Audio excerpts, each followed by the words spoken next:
Okay, picking back up to where we were. So here's our first journal entry, and this is on the date of declaration, and then on the date of record, we don't do anything as far as journal entries, but the date of payment, we would credit dividends payable for $10,000 and credit cash because we're paying out cash of $10,000. That tells us what to do to our cash flow statement. We are under the stockholders' equity section, okay? And that tells us, remember, stockholders' equity is in the financing section, okay? So that tells us it goes under financing, and we paid out cash, so cash went down, so that is a decrease.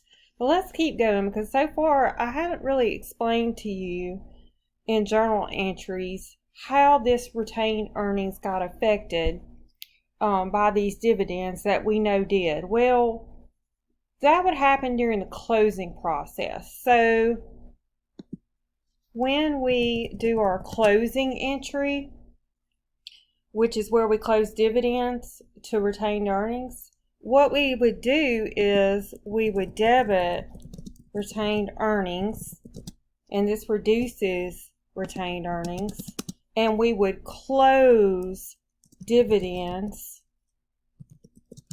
Let me put cash to retained earnings. So that's how we close dividends to retained earnings. So retained earnings went down by $10,000, and let me show you. Remember over here, here's our dividends. Okay, there it is. It went down. Here's the journal entry explaining how it happened.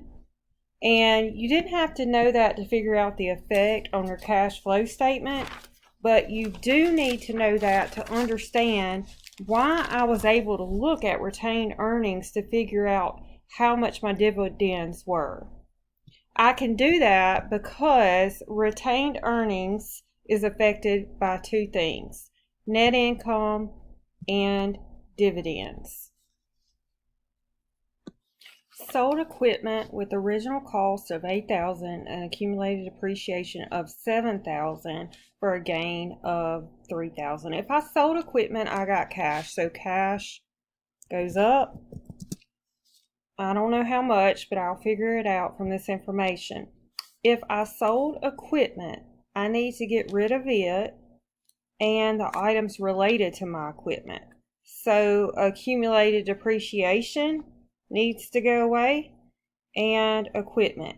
Accumulated depreciation has a normal credit balance, so to make it go away, I'm going to debit it. And that was $7,000. Okay, and equipment needs to go away. So equipment has a normal debit balance, so I need to credit equipment for the cost of $8,000, and then I have a gain. Okay. So I need to credit gain for, it tells me $3,000. Okay, so from this information, I can figure out how much cash I must have got. On the credit side, I have a total of $11,000, and on the debit side, I have only $7,000. So I would need $4,000 to go here to make that balance. Okay, so I must have gotten $4,000 in cash. And what does this do to the cash flow statement? Well, this is sale of long-term equipment and selling of long-term assets is, and it goes in the investing section. Okay, and it's cash went up here, so this is an increase. Okay, then I need to remove the gain from the operating section. Okay, so to remove the gain makes the net income go up.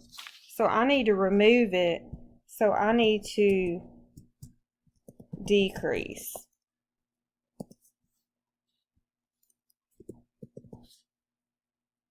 Purchase equipment costing $30,000, paid $10,000, and finance the remainder over 3 years. So I got some equipment.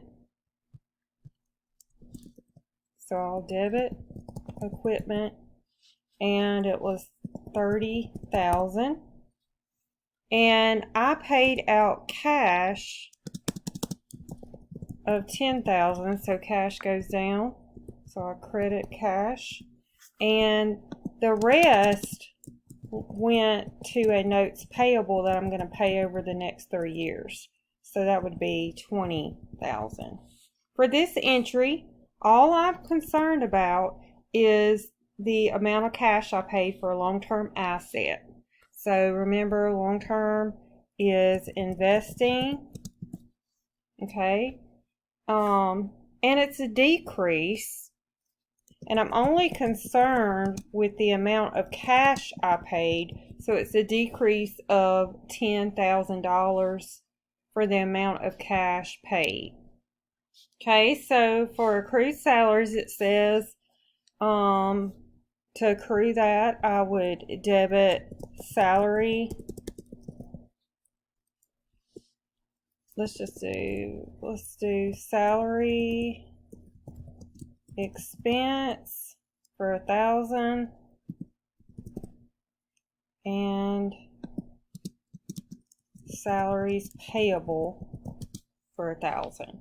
Okay, so when current liabilities increase, we increased cash. The reason is that this expense reduced net income, but we didn't pay out any cash. So we need to add it back for cash flow purposes. So this would go in the operating section, and it would be an increase. Okay, and then the last one, earned service revenue on account. So account means we haven't received cash yet. So accounts receivable would be 500, and fees earned would be 500. All right, so current assets, remember when current assets increase, we decrease cash.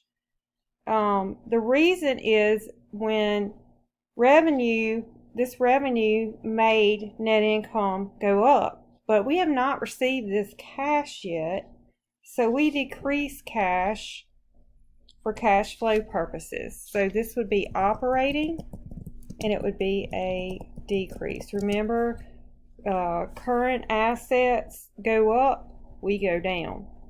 It's an inverse relationship, and I explained that in a previous video. But hopefully this will help you. Let me know if you have any questions.